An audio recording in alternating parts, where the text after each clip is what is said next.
Assalamualaikum warahmatullahi wabarakatuh. Minasang, ohayo gozaimasen. Oke, tanpa berpanjang lebar, di video kali ini saya mau memberitahu kepada minasang eh, faktor-faktor yang menyebabkan gagal atau tidak lulus ujian CFT Basic Bahasa Jepang. Nah, cerita ini saya ambil dari pengalaman pribadi saya.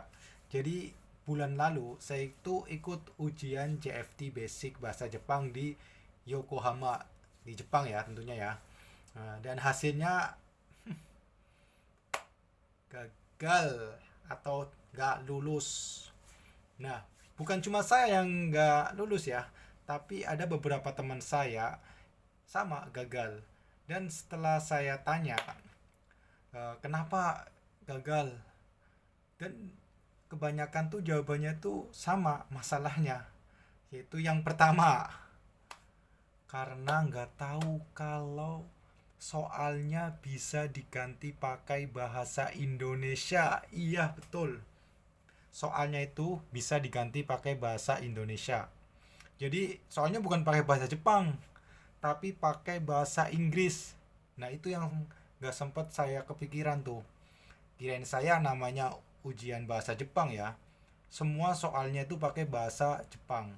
Ternyata sampai sana pakai bahasa Inggris. Nggak semua sih, jadi kayak perintahnya itu pakai bahasa Inggris.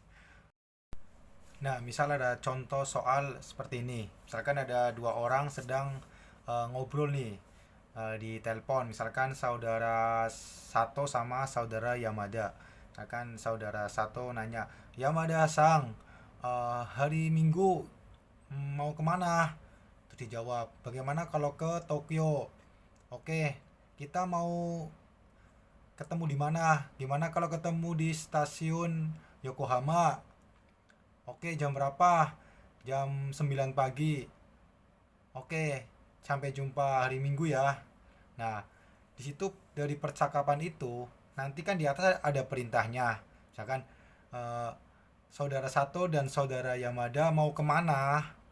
Nah, tapi perintahnya itu pakai bahasa Inggris. Jadi kita harus tahu itu artinya apa.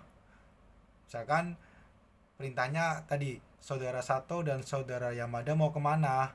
Nah, itu pilihannya jawab apa, ada A ke Yokohama, B ke Tokyo. Nah, kalau kita nggak tahu artinya, kita kan bingung. Ini apa, eh, tujuannya apa ketemuannya? Kalau tujuannya kan ke Tokyo, kalau ketemuannya di Yokohama. Nah, itu yang jadi permasalahan. Soalnya itu pakai bahasa Inggris. Kalau pakai bahasa Jepang masih mending kan? Karena saya kan belajarnya bahasa Jepang bukan bahasa Inggris. Nah, yang jadi masalah karena pakai bahasa Inggris, dan ternyata itu bisa diganti pakai bahasa Indonesia. Bukan cuma pakai bahasa Indonesia, bisa juga diganti pakai bahasa Filipin, bahasa Vietnam. Jadi di bawahnya pertanyaan atau perintah itu ada tombol bahasa. Kalau diklik nanti muncul bahasa, muncul artinya, ada arti Indonesia, eh, Filipin, Vietnam dan lain-lain. Jadi tergantung kita dari negara mana pengennya pakai yang bahasa apa. Nah, itu masalah yang pertama, faktor yang pertama itu karena nggak tahu bisa diganti pakai bahasa Indonesia. Nah, yang kedua, yang kedua itu tentang satu soal cerita. Itu ada dua soal.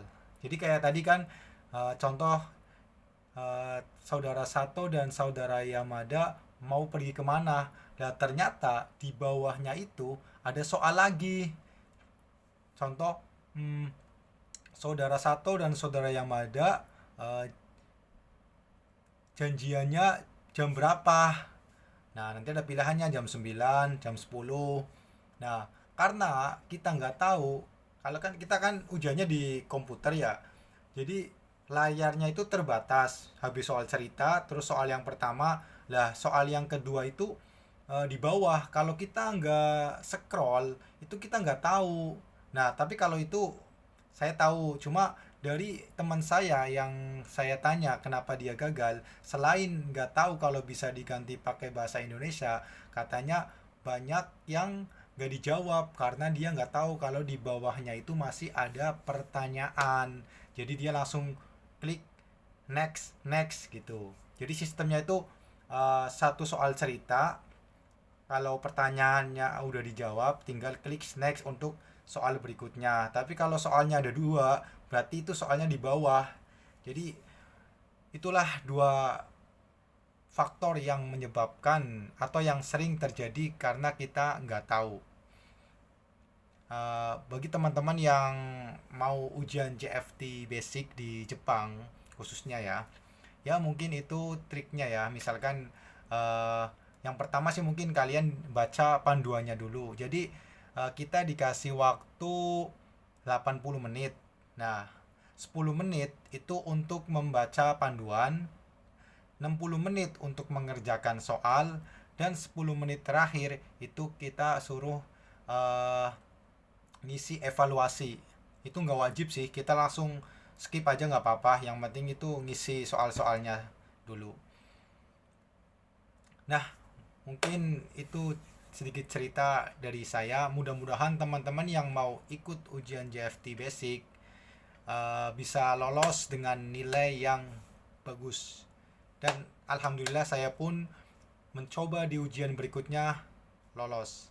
Tetap semangat, pantang menyerah, kalian pasti bisa. Arigatou gozaimasu. Wassalamualaikum warahmatullahi wabarakatuh. Oke, minasang, ini contoh soalnya ya. Tuh perintahnya pakai bahasa Inggris. Di bawahnya ada tombol Your Language. Itu kita pilih yang nomor satu. Oke, saya tekan tombolnya ya. Akan muncul beberapa bahasa. Kita scroll ke bawah. Oke, semoga bermanfaat. Arigato.